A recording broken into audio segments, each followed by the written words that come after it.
Assalamu alaikum. I hope all of you fine. Alhamdulillah. மற்றும் ஒரு இன்ட்ரெஸ்டிங்கான வீடியோவில் உங்கள் அனைவரையும் சந்திப்பதில் சந்தோஷம். இன்றைக்கி நம்மளோட வீடியோவில் நீங்கள் பார்க்க போகிறது ஒரு ஈஸியான ஒரு ரொட்டி ரெசிபி தான். இந்த ரொட்டியை உங்களோட ஸ்கூல் போகிற பிள்ளைகள் இருந்தால் அவங்களோட லஞ்ச் பாக்ஸுக்கு கூட நீங்கள் போட்டு குடிக்கலும். இல்லைன்னு சொன்னால் நீங்கள் எங்கேயாலும் பயணம் போகிறதா இருந்தால் உங்களுக்கு எடுத்துகிட்டு போயிடும். இது மாதிரி நீங்கள் செஞ்சு உங்களோட ஃப்ரிட்ஜில் ஸ்டோர் பண்ணி வச்சிங்கன்னு சொன்னால் உங்களுக்கு தேவையான நேரம் ஸ்நாக்காக கூட யூஸ் பண்ணிக்கொள்ளும். இந்த ரெசிபி எப்படி செய்கிறேன்னு சொல்லி நாங்கள் பார்ப்போம். இது வரைக்கும் இந்த சேனலை சப்ஸ்கிரைப் பண்ணாதவங்க இந்த சேனலை சப்ஸ்கிரைப் பண்ணுங்கள், லைக் பண்ணுங்கள், ஷேர் பண்ணுங்கள். இந்த ரொட்டி செய்வதற்கான பொருட்கள், நான் இந்த இடத்துல 30 ரொட்டி செய்ய போகிறேன். அதனால் 400 கிராம் கோதுமை மாவு எடுத்துக்கிறேன். அதோட 2 டீஸ்பூன் உப்பு சேர்த்துக்கொள்கிறேன். அதுக்கப்புறம் இதுக்கு நீங்கள் ஆயில் சேர்த்துக்கொள்ள வேணும்.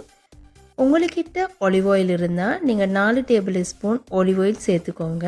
இல்லை என்று சொன்னால் நார்மல் குக்கிங் ஆயிலை சேர்த்துக்கோங்க. அதோட ஒரு முட்டை ஆட் பண்ண போகிறேன். அதில் வெள்ளை கருவை நீங்கள் ஆட் பண்ணிக்கோங்க, மஞ்சள் கருவை வேறாக எடுத்துக்கொள்ளுங்க.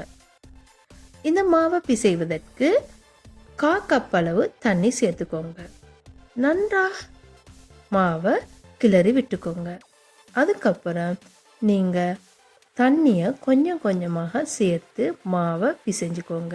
சாஃப்டான பதம் வந்ததும் நீங்கள் உங்களுக்கு கையாலேயே உங்களுக்கு விளங்கும் இந்த மாவினுடைய சாஃப்ட் பதம்.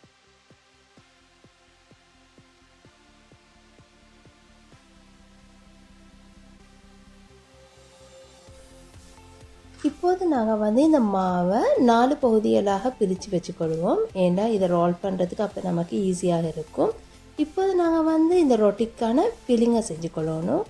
இங்கே நான் பெரிய கிழங்கு 2 அவிச்சு எடுத்துக்கிறேன். அதோடு ஒரு வெங்காயத்தை பெட்டி பெட்டியாக அரிஞ்சு சேர்த்துக்கொள்கிறேன். அதுக்கப்புறம் பச்சை கொச்சிக்காய், கொத்தமல்லி கீரை, கருவேப்பிலை ஒரு இத்தி, இவற்றை சிறிது சிறிதாக அரிஞ்சு அதையும் ஆட் பண்ணிக்கோங்க. நம்மளுடைய காரத்துக்கு ஏற்ப மிளகுத்தூளை சேர்த்துக்கொள்ள வேணும். அதோட கட்டர்தூளையும் இதோட சேர்த்துக்கொள்ள வேண்டும். உங்களுக்கு தேவையான அளவு உப்பையும் நீங்கள் சேர்த்துக்கோங்க.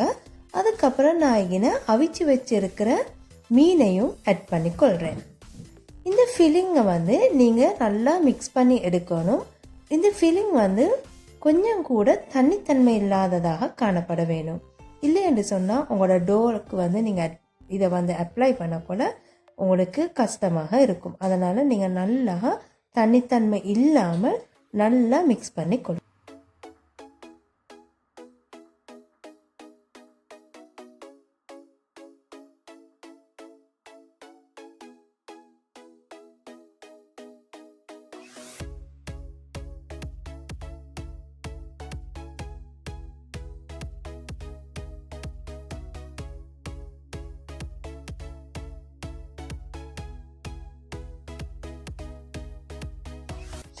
நாம் இப்போ நமக்கு தேவையான மாவை ரோல் பண்ணி எடுக்க போகிறோம்.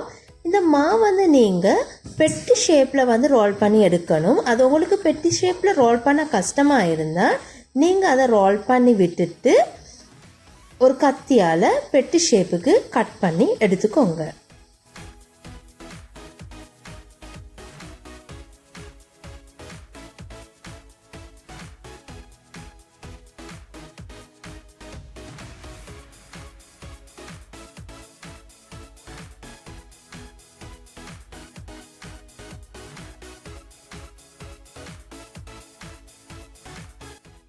நான் இப்போ செஞ்சு வச்சுக்கிற இந்த ஃபீலிங்கை இந்த மாவில் அப்ளை பண்ண போகிறேன்.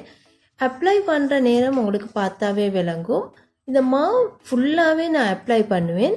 ஆனால் 4 ஓரங்களையும் மட்டும் மீதப்படுத்தி விட்டுட்டு நீங்கள் தேவையான மாதிரி உங்களுக்கு ஃபுல்லாக நீங்கள் அப்ளை பண்ணிக்கோங்க.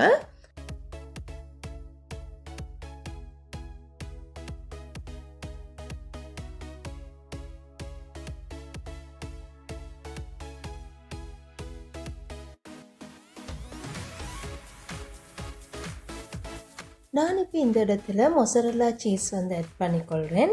நீங்கள் விருப்பமாக இருந்தால் மட்டும் இந்த மாதிரி மொசரல்லா சீஸ் கொஞ்சம் எடுத்து இந்த ஃபில்லிங்குக்கு மேலால் தூவிக்கோங்க.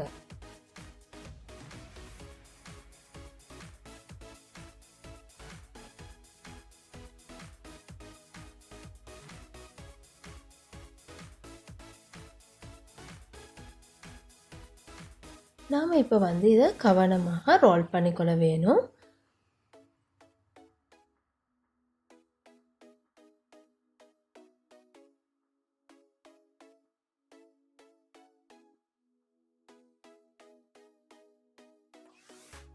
நம்மளுடைய இந்த ரொட்டி பெர்ஃபெக்டாக செஞ்செடுக்கிறது நாம் இந்த ரொட்டியை கட் பண்ணுறதுல தான் நிற்கிறது.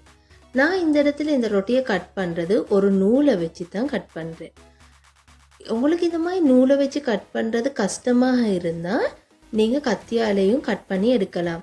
ஆனால் நீங்கள் கத்தியால் கட் பண்ணுற நேரம் சம்டைம் நொறுங்கி அவியல் வெளியே வரக்கூடியதாகவும் காணப்படும். ஆனால் நம்ம நூலால் இப்படி கட் பண்ணுற நேரம் நம்மளுடைய ஃபீலிங் எதுவுமே வெளியே வந்துடாது.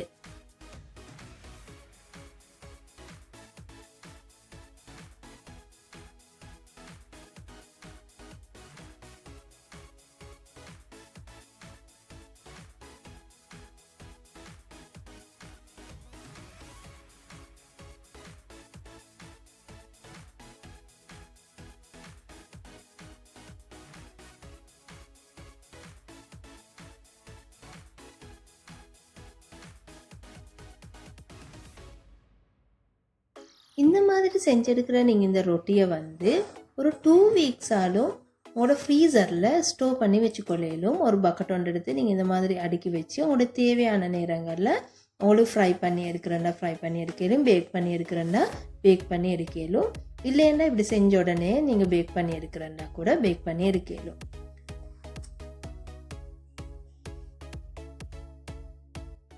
நாம் இப்போ இந்த ரொட்டியை தட்டி எடுக்க போகிறோம்.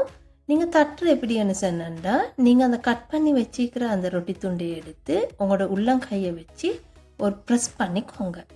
அப்படி ப்ரெஸ் பண்ணினதுக்கப்புறமா அதுக்கு மேலால் நாம் ஏற்கனவே எடுத்து வச்சுக்கிற இந்த முட்டையினுடைய மஞ்சள் சாரை இதுக்கு மேலால் அப்ளை பண்ணி கொள்ளுங்க.